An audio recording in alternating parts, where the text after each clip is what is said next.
अस्सलाम वालेकुम जी। आज हम सीलिक डिजीज़ की वजूहात, अलामात और उसके इलाज के ऊपर बात करेंगे कि हमने मरीज़ को कौन कौन सी चीज़ें खाने के लिए देनी होती हैं।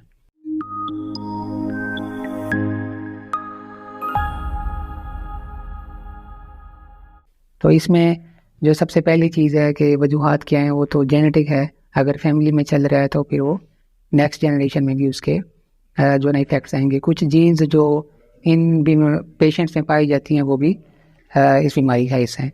जिन लोगों में ये डिजीज़ होनी होती है तो वो जब भी गंदम शुरू करते हैं, यानी कि गंदम आप बच्चा 4 साल 5 साल 3 साल की उम्र में शुरू करेगा तो उस वक्त ये डिजीज़ शुरू हो सकती है और 20-22 साल तक की उम्र तक इसका डायग्नोसिस यानी कि होता है। अब हमारे पास 6 साल का एक बच्चा आया था तो उसकी जो कंप्लेंट थी वो ये थी कि बच्चे को 2 साल से डेयरी है, उसके बाद बच्चे का वज़न नहीं बढ़ रहा, बच्चे का कद छोटा है, बच्चे को जो है ना कोई चीज़ हज़म नहीं होती और जो पखाना है उसमें ख़ास किस्म की स्मेल होती है। तो अब चलते हैं अलामात की तरफ। अलामात में सबसे पहले ये है कि जैसे ही गंदम हम खाते हैं तो उसमें ये होता है कि हमारा जिस्म रिएक्ट करता है। एलर्जी एक किस्म की कह लें, वो एलर्जी होती है, उससे कुछ कीमियाई मादे एंटीबॉडीज़ जिनको हम कहते हैं वो पैदा होते हैं और वो क्या करते हैं, हमारा जो इंटेस्टाइन है, जो हमारी आंत है, उसकी जो स्ट्रक्चर है उसको ख़राब करते हैं।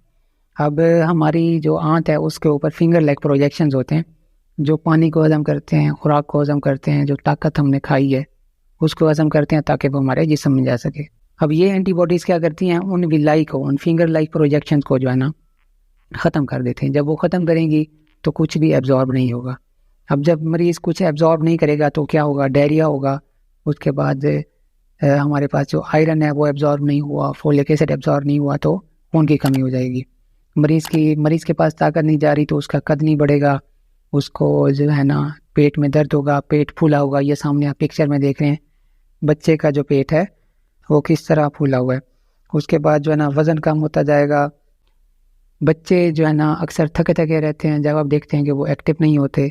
इसकी वजह ये है कि उनमें जो न्यूट्रिशन है वो अच्छे से एब्जॉर्ब नहीं हो रही। अब हम देखते हैं कि एक्स्ट्रा इंटेस्टाइनल मैनिफेस्टेशंस क्या हैं, यानी कि आंत के मसाइल तो हो गए, उसके अलावा जो सीलिक डिजीज़ का पेशेंट है उसमें कौन कौन सी अलामात होंगी।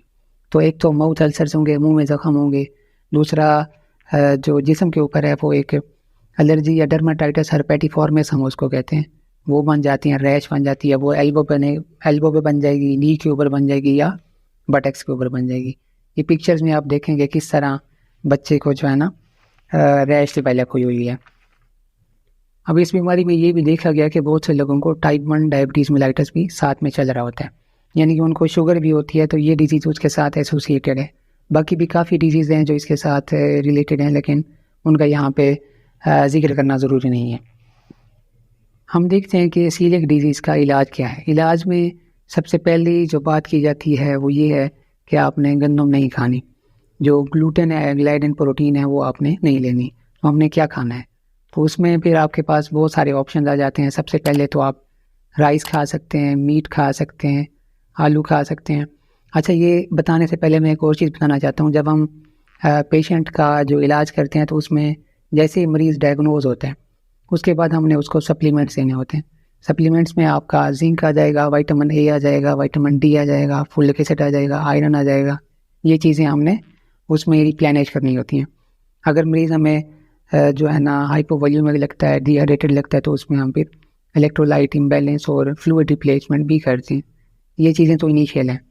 अब अगर मरीज़ को फिर हम एडवाइस करते हैं कि आपने जो खाना है वो उसमें क्या है, राइस है, मीट है, पोटैटोज़ हैं, सब्जियां आप खा सकते हैं, पिज़्ज़ा है, चिकन है, पास्ता है, उसके अलावा एग वाइट है और कॉर्न व्हीट है, यानी कि कॉर्न फ्लोर है, मकई का आटा है, वो आप यूज़ कर सकते हैं। और उसके बाद जो है ना बाकी चीज़ें जो इसमें फिर शामिल हैं वो मिलेट है, नट्स हैं, कैसेवा है और बकव्हीट है। तो ये चीज़ें जो है ना आपने खानी होती हैं। जैसे ही बच्चे हमारे पास फिर डायग्नोज होते हैं तो हमने उनको बताना होता है कि जब भी बच्चे को डायरिया होगा तो उसमें आपने क्या देना है। उसमें आपने जो है ना उबले हुए चावल जो होते हैं वो देने होते हैं, एग देना होता है। उसके बाद जो है ना आप पोटैटोज़ खा सकते हैं, बनाना खा सकते हैं। तो ये चीज़ें हैं जो एक सीलिक डिजीज़ का पेशेंट अपने ट्रीटमेंट के लिए ले सकता है। आप कुछ भी खा सकते हैं लेकिन आप गंदम नहीं खा सकते। तो ये सी वीडियो सीलिक डिजीज़ के ट्रीटमेंट के ऊपर हमारे चैनल को सब्सक्राइब कर लें ताकि आप तक जो हमारी वीडियोज़ हैं वो पहुँचती रहें। नेक्स्ट वीडियो में किसी और टॉपिक के साथ मुलाकात होगी। अल्लाह हाफ़िज़।